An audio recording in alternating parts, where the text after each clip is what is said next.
I started my research working on like graph neural networks and graph learning, and I realized that there are some like connections and like applications that how I can like use these like graph learning approaches for understanding brain or brain diseases and like help people. So that was the part I became more familiar with like neuroscience literature and learn more about how brain works. When I learned about that, I realized that there are so many things that we can like get inspired from the brain and like applied them for like neural architectures. And I really believe in that direction because the our brain is like evolved for more than millions of years. And actually that's very effective and efficient. I will also like talk about that in the talk, but generally that's very effective and efficient, and like that's a great source of inspiration for designing neural architectures. And that was inspiration to start working on Pythons. Yes. Basically, Titans is like something that we were like thinking how we can like add long-term memory to the current architectures. And so it's long-term memory is one of the important part of the brain that help us to like store knowledge and also have a longer context.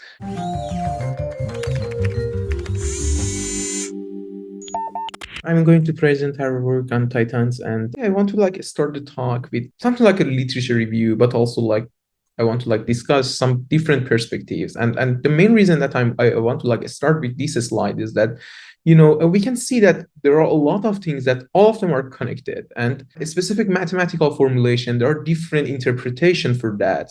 And we can like say there are different perspectives to interpret one specific mathematical formulation, and all of them are connected. But the perspective matters for improvement. And what does that mean? Let's look at like to traditional models like memory LSTM. In that case, we have like something like memory perspective. Those kind of architectures are getting inspired from the brain. The main assumption in those architectures is that we define memory as a neural update caused by an input. And then the question is, in that case, what is the learning process? The learning then is defined as the process for acquiring effective and useful memory. Some models, traditional models like LSTM, GRU, and these kind of like nonlinear RNNs are based on these two assumptions. And actually they get inspired from like human brain. We have something like long-term and short-term memory. Also, we forget information. So basically there are some forget gates in all these kind of architectures. And so basically all of them are getting inspired from brain. Then we go to the like transformer era.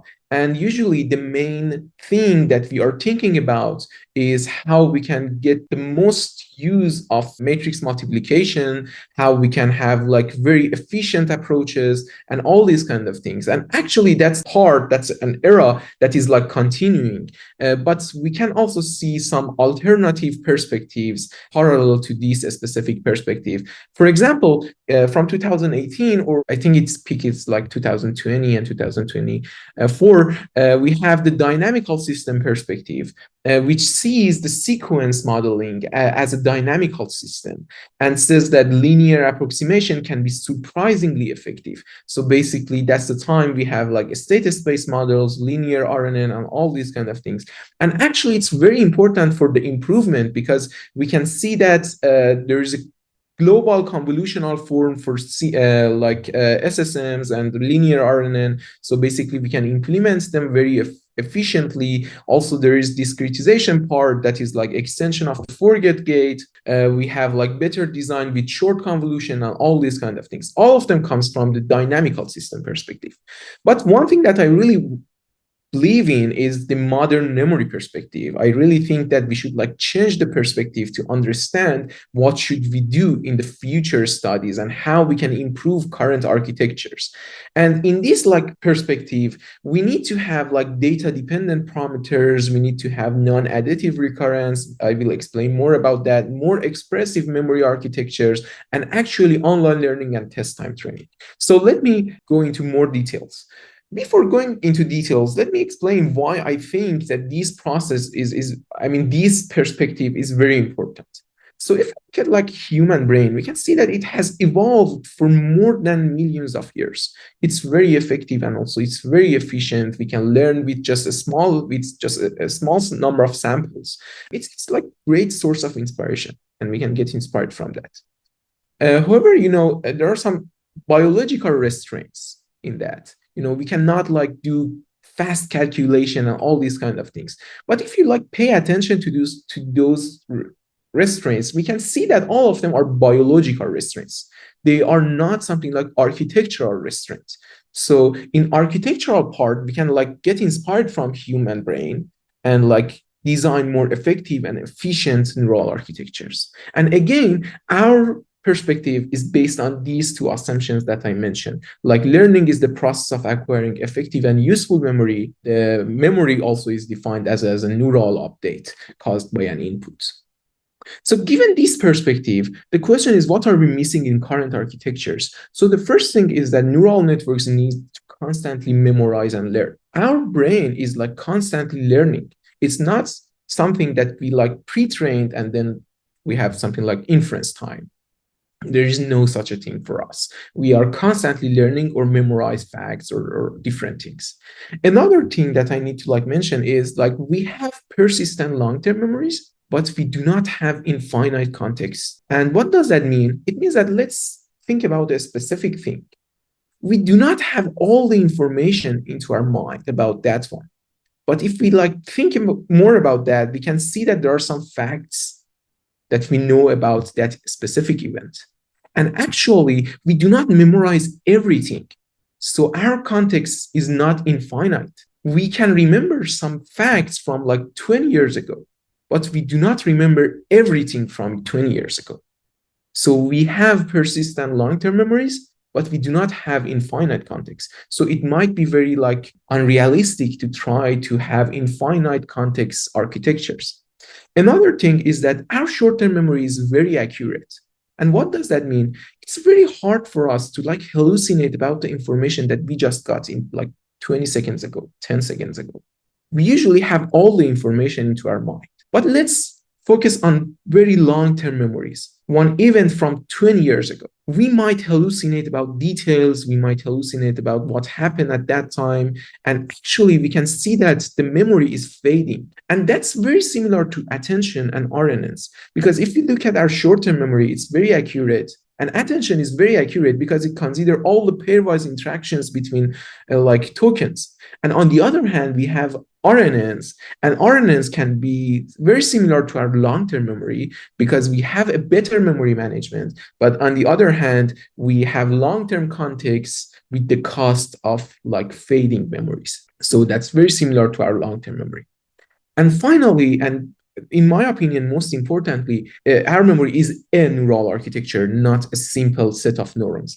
And what does that mean? Let's look at the recurrent models. How do they work in a very high level? The data comes, we project the data into the hidden space. We have a memory which is called hidden state, and we project the hidden state. We just add these two together and update the memory, and we repeat this process several times. That's how we like memorize things in RNNs. Anytime that we want to like retrieve something from our memory, which is a vector here, we just like do matrix multiplication. We multiply our memory, which is HT, by a matrix like C, and gets the output, which is YT. So that's the retrieval part from our memory. So that's a high level of recurrent models. And we can see that this memory here is like a vector. The question is, are we really like making progress in this perspective? We can see that we are not making fundamental changes. For example, in RetNet 2023, we have this formulation to update our memory. And like 1 year later, we have Mamba 2, and everything is the same, but the only change is that this part is like data dependent. So basically, we are not making fundamental changes in this process. Now let's look at how linear transformers work. So what does linear transformer mean here? It means that we replace the softmax kernel with a separable kernel. So basically, the softmax of qt times ki transpose would be kernel of qt times ki. And basically, since the kernel is separable, we can just simplify the formulation into this specific formula that I have here. if we look at this summation, we can see that this part is actually the memory of the linear transformer, because it's trying to store the pairs of keys and values in the summation. So basically, let's call this summation MT, which is the memory at state T. And we can see that it's simply a recurrent formula such that MT is equal to MT minus 1 plus this multiplication of KT and VT. As I mentioned here, we can see that like linear transformers are actually linear RNNs. But what is the difference? Again, the data comes, we project the data to the hidden space, then we have a memory, we like project the memory and then add it to the projection of the input and repeat this process. The difference comes from the architecture of memory. The memory is not a vector anymore, but it's a matrix. In the linear attention formulation, basically this MT minus 1 is a matrix. It's not a vector, similar to linear RNN. And actually, that's a difference here. The question is, why not using any neural memory? Why not using any neural networks here? In that case, we have something like data comes, we pass it to this neural memory, and this neural memory is trying to like memorize training data into its parameters. So basically, the process of updating the memory is the training of the neural memory, and the process of retrieval would be just a forward pass. That's the main idea in Titan and another paper called TTT, test time training. Basically, the idea is that we can replace the vector memory, or for example, a matrix memory in linear transformer with a neural memory. So given this idea, the question is, what information should we remember at test time? So we need to learn what to memorize at test time. So one simple thing is that we can use the gradients of the data. So what does that mean? Basically, our brain tries to memorize things that are surprising to us, memorize concepts that violate the expectation. So if there is something that is a very regular thing, we usually like deal with that. It's not something that we usually memorize. But if there is a very like surprising event, we definitely memorize that and we'll keep it in our memory. So how we can like model that surprise? And the simple way to model that is to like model that with using the gradient. So let's say that we have like this neural memory, and we have this input xt. If we take the gradient, it's saying that how different xt is with respect to the past data that mt minus 1 has seen in the previous steps. So that's a concept of the gradient. And actually, it's modeling how surprising xt is to mt minus 1. So basically, that's a simple way to model this surprise metric. There are some cases that it fails, because let's say that there is a specific token into our sequence, in our sequence, and it's like very surprising. That's surprising, but like consecutive tokens are not surprising that much. And if we use this gradient, then we just like forget about the consecutive tokens. But the fact is, in that case, we are missing the concept, because, you know, this specific token alone does not have a specific meaning. We need to like memorize a specific period of time when we can see a specific surprising token. The way that we model that is to like break the surprise metric into two parts. The first part is past surprise, and another one is the momentary surprise. Basically, let's say that we have this momentary surprise, and we like store this momentary surprise to one state which like store the past surprise. And there is a decay mechanism here, which is eta t, that says like how this specific surprise at like this specific step should affect the future surprise metric of tokens. This part, as I mentioned, store the past surprise, which is also decaying over time. And also this part is the momentary surprise of this specific token. And based off this, we define like our general surprise metric, and we update this specific memory with using this surprise metric. And as you might have noticed here, it's very similar to gradient descent with momentum, because, you know, this part is like gradient descent, this theta t is like learning rate, and this part is actually modeling the momentum part. And when we add it to the memory, it's like gradient descent with momentum. I mean, updating the memory with gradient descent with momentum. But as I mentioned, we need to forget information if we want to have a long-term memory, because, our long-term memory is a fixed size memory, and we need to have a good memory management. For doing that, we need to forget some past information that are irrelevant to the context that we have. How we can model that? We use a specific parameter like alpha t, multiply the memory as like 1 minus alpha t by 1 minus alpha t. So basically, if this alpha t is close to 1, then we are raising our memory, and say the previous context is not relevant to the current context that we have. Actually, when alpha t is close to 0, then it means that we need to keep everything into the memory, because the context is relevant to the past context that we have already seen. And so basically, this alpha t is very similar to the weight decay when we want to optimize this memory module and try to store training data into its parameters. So for now, we have seen that how we can design this neural architecture that can memorize things based on the surprise metric. And now the question is whether this design is parallelizable, and it can be used for fast training and large scale and these kind of things. And the answer is yes. So, and the way that we do that is let's look at this formulation. One thing that we can see is that MT depends on its previous state in two parts. One is here and another one is inside the gradient. So basically, this formulation is not a linear recurrence, so it's not parallelizable by its own. So we do an approximation and replace this gradient with one previous state in the sequence. How we can do that? Let's use some chunks, basically divide the sequence into some subsequences. We go through each of these chunks separately.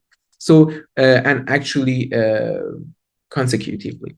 So basically, for this chunk, let's say we want to calculate all the gradients in this chunk. We calculate this gradient with the last state in the previous chunk. For all of these things, we can calculate these gradients at the same time, because all of them are with respect to the last state of this memory in the previous chunk. Now, let's look at the formulation that we have. Basically, as I mentioned, we can calculate all the gradients at the same time, because we already know the MT prime. And basically, the calculation is very simple and parallelizable for all the inputs in this chunk. And then when we have this UT, one thing that we can do is to replace this part with UT, and we can see that this surprise metric is a linear recurrent, because we already know UT, and actually the calculation is just a linear recurrent formula here. And we already know that linear recurrence is parallelizable using parallel scan. Our training process in this case would be parallelizable. But the question is it effective and efficient on TPUs and GPUs? And unfortunately, it's not. We need more matrix multiplication to have more efficient training. The question is how we can do that. The process is very simple. Let's just expand this recurrence that we have for MT. Basically, MT is 1 minus alpha t times MT minus 1. And this MT minus 1 is basically just 1 minus alpha t minus 1 MT minus 2. And we can just simply expand this recurrence. And if we do that, we can see that this MT can be calculated as this formulation, where beta t is just a multiplication of 1 minus alpha j from 1 to I. This part is very simple to calculate, because it's just multiplication of beta t times m0, which is the initial state that we have. But this part is the challenging part, because we need to write this summation as a matrix multiplication. But the good thing about that is actually it's very simple to write it as a matrix multiplication. Let's say that we have a linear memory, just for the sake of simplicity for the formulation. We have a linear memory, so basically MT is just a matrix W0. This loss function that we have is trying to map keys to values. So basically what we have is to just the loss function would be W0 times KT minus VT, and we just take the L2 norm of this one. Basically, it's a regression loss that we have. The gradient would be linear, basically W0 times KT minus VT times XT, or KT based on the input.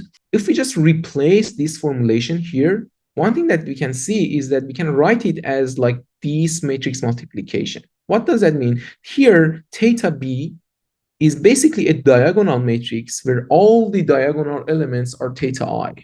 And B is the same for beta T over beta I. Since both of them are diagonal, their multiplication would be Hadamard like my multiplication. And basically, this multiplication is modeling like this term that we have here, like theta I beta T over beta I. Now the question is how we can like use this gradient and also model this summation.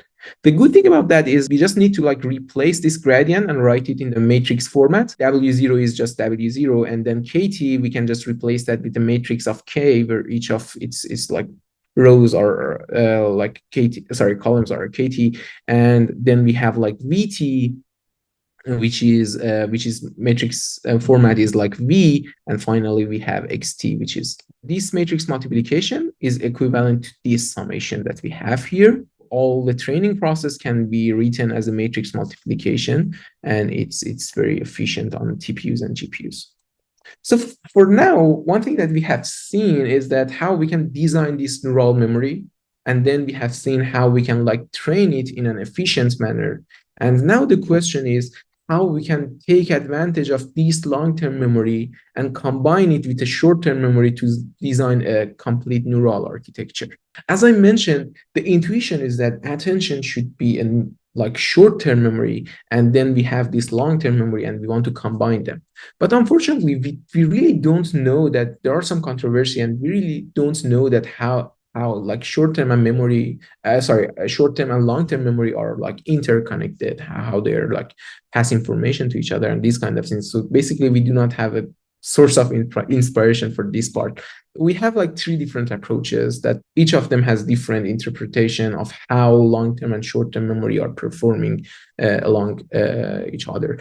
So in the first one is the memory as a context. Let's say that we have like incoming sequence. We pass the sequence to the long-term memory to get the long past data. And then we concatenate the past information into the context and then pass it to the attention part. Then attention as the short-term memory has access to all the current context and also its relevant past information. So it can decide whether for this specific context, we need to focus on the current context window or past information. So that's the part our neural memory is helping attention to like have longer term information. Now, attention will like, it's very accurate, can model all the pairwise interactions, and then like the output is like a very effective representation that helps our neural memory to understand what information is worth remembering. So basically, the output of attention goes to the neural memory, and we use that output to update the neural memory. Then the output of these two will be just add together with nonlinearity to get the output, final output.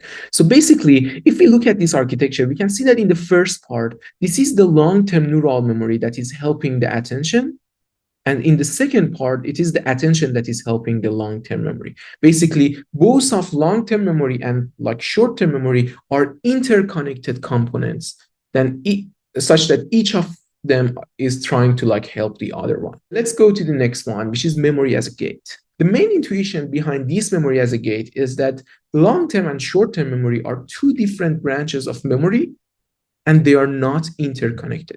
So basically, the data goes to our long-term and short-term memory at the same time. And then we have the corresponding information from the long-term memory and then corresponding information from the short-term memory, and we just like combine them together.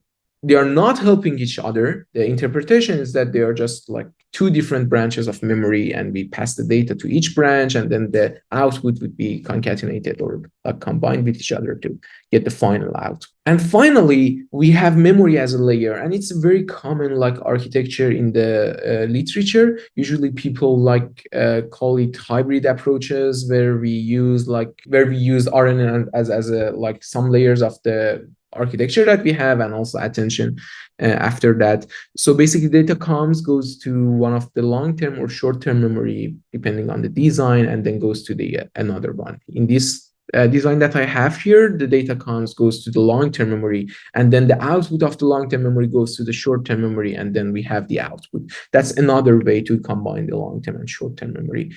As I mentioned, this one is the most common approach in the literature.